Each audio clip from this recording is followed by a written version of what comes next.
Bonjour, on dit que ceux qui ne se souviennent pas du passé sont condamnés à répéter les mêmes erreurs. Notre journaliste s'est entretenu avec un analyste de la sécurité nationale au sujet de la révolution bolchevique. Il nous a expliqué pourquoi celle-ci ressemble à ce qui se passe actuellement aux États-Unis. Des manifestations et des troubles ont eu lieu aux États-Unis cette année. Les politiciens ont promis de mettre fin à ce qu'ils appellent une urgence climatique et un racisme systémique. À cela s'ajoute un processus électoral désormais alourdi par des batailles juridiques et des allégations des médias. Mais que se passe-t-il vraiment? L'expert en sécurité nationale Kenneth Abramovitz compare ce qui se passe aux États-Unis à la manière dont Vladimir Lénine et son parti ont pris le pouvoir en Russie pendant la révolution bolchevique. Et ils utilisent le pouvoir du mensonge, aidés par les médias et les réseaux sociaux, qui sont essentiellement des branches du Parti démocrate. Le journal des bolcheviks s'appelait Pravda, ce qui signifie vérité, mais ce journal était en fait plein de mensonges. Aujourd'hui, nos médias et nos réseaux sociaux sont pleins de mensonges. Ils ont réussi à convaincre la population américaine que Biden a obtenu 52% des voix, alors qu'il est probablement plutôt proche des 45%.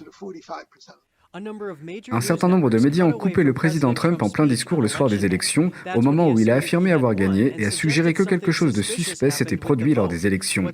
De plus, un président du Parti républicain a tweeté des informations montrant que 9000 votes avaient été attribués à tort à Biden. Pourtant, Twitter a signalé le message comme étant faux, en y joignant un commentaire décrivant la fraude électorale comme rare.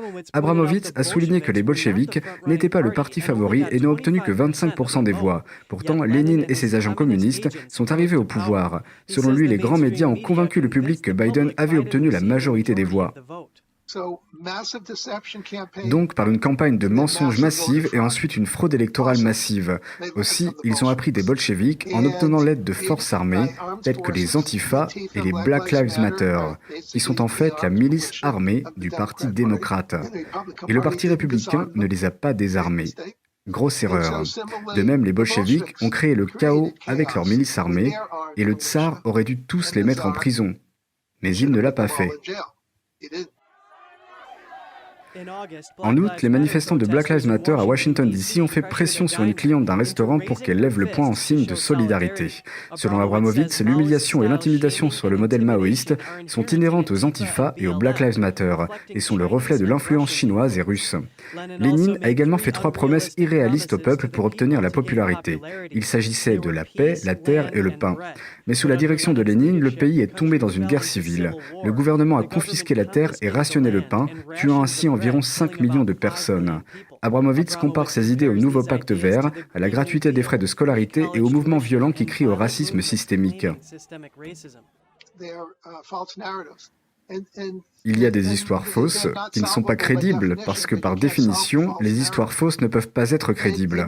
Et vous pouvez dépenser des milliards et des milliards, mais vous n'arriverez jamais au bout d'une histoire fausse. Donc, ils choisissent ces choses qui sonnent magnifiquement bien, mais qui, en réalité, sont immorales et malsaines. Abramovitz affirme que Trump devrait pénaliser les systèmes de vote Dominion et Smartmatic et s'assurer que tous les systèmes faciles à pirater ou les systèmes possédant des composants électroniques étrangers soient bloqués pendant les élections américaines. Le 10 décembre, c'était la journée internationale des droits de l'homme. À cette occasion, l'administration Trump a sanctionné un fonctionnaire chinois pour avoir persécuté des pratiquants de Falun Gong. C'est la première fois que les États-Unis punissent un fonctionnaire chinois pour avoir persécuté ce groupe spirituel. Le département d'État a sanctionné un fonctionnaire chinois en raison de violations des droits de l'homme à l'encontre des pratiquants de Falun Gong.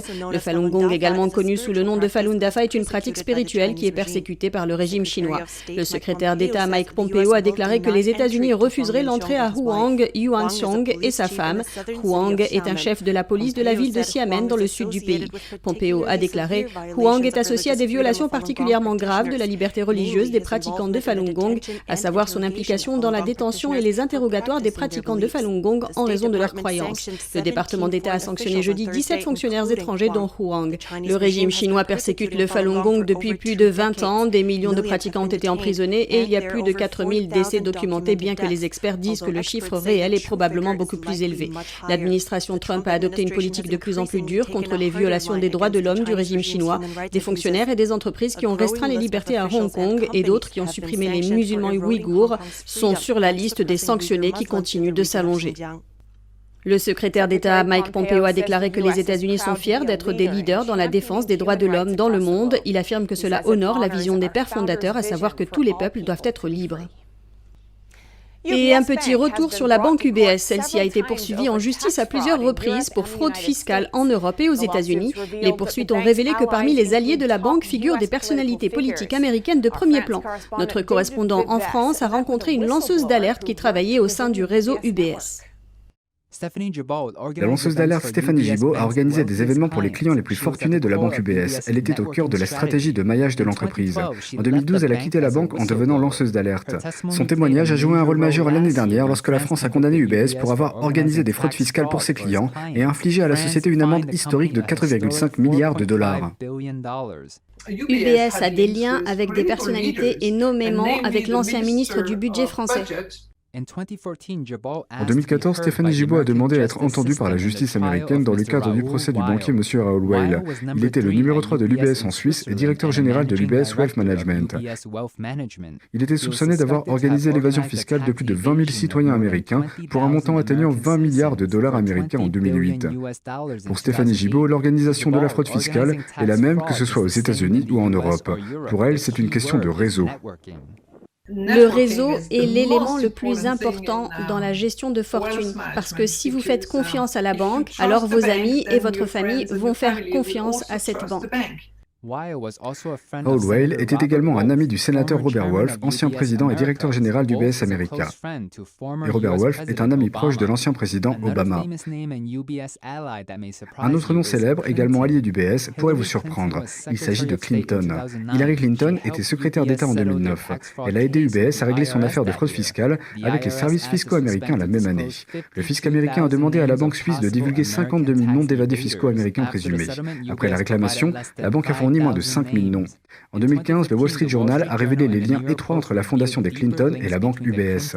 Le Wall Street Journal écrivait que les dons faits par UBS à la fondation Clinton ont considérablement augmenté après qu'Hillary Clinton a aidé à régler le procès pour évasion fiscale. Le gestionnaire de fortune UBS a également payé Bill Clinton pour ses apparitions. Le montant total s'est élevé à plus d'1,5 million de dollars, faisant de la banque la plus grande source de revenus de Bill Clinton pour ses discours depuis qu'il a quitté la Maison-Blanche. Selon Stéphanie Gibault, il existe une véritable société parallèle regroupant la banque UBS et ses clients les plus riches, y compris les fonctionnaires et les hommes politiques chinois haut placés. Vous avez la banque suisse et les États-Unis avec cet outil, cette plateforme, Dominion, et vous avez la Chine. Ce n'est pas si compliqué que ça. Des gens se donnent des droits mutuellement d'une façon très discrète.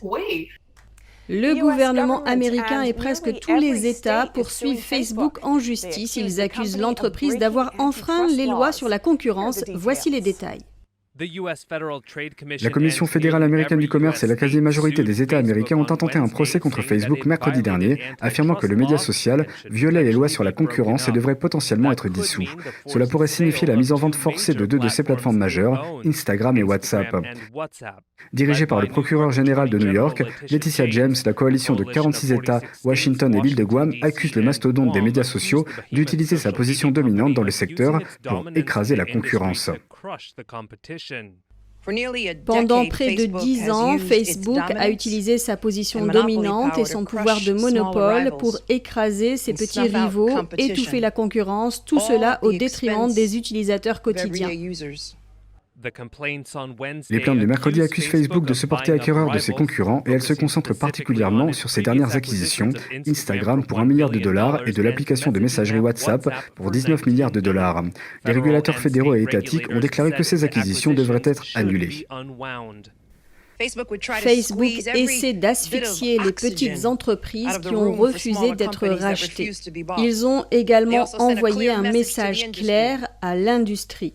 Ne marchez pas sur les plates-bandes de Facebook ou, comme l'a dit un dirigeant de l'industrie, vous allez subir la colère de Mark.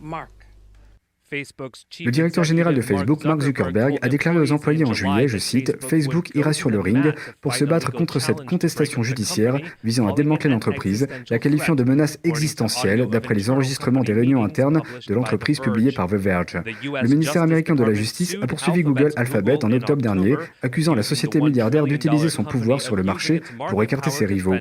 Ces poursuites sont les plus importantes affaires anti-concurrence déloyale depuis une génération. Dans un communiqué à ses employés, le PDG de Facebook, Mark Zuckerberg, a promis de se battre contre ces accusations. Il a exhorté les employés à rester concentrés et à ne pas discuter de cette affaire en dehors du cercle de l'équipe juridique de Facebook. Pour éviter la censure de YouTube, vous pouvez vous rendre dès maintenant sur notre site internet et vous inscrire à la newsletter pour pouvoir recevoir toutes les informations et continuer à nous suivre sur la toile. Par ailleurs, vous pouvez également nous retrouver sur les plateformes Odyssey et Rumble.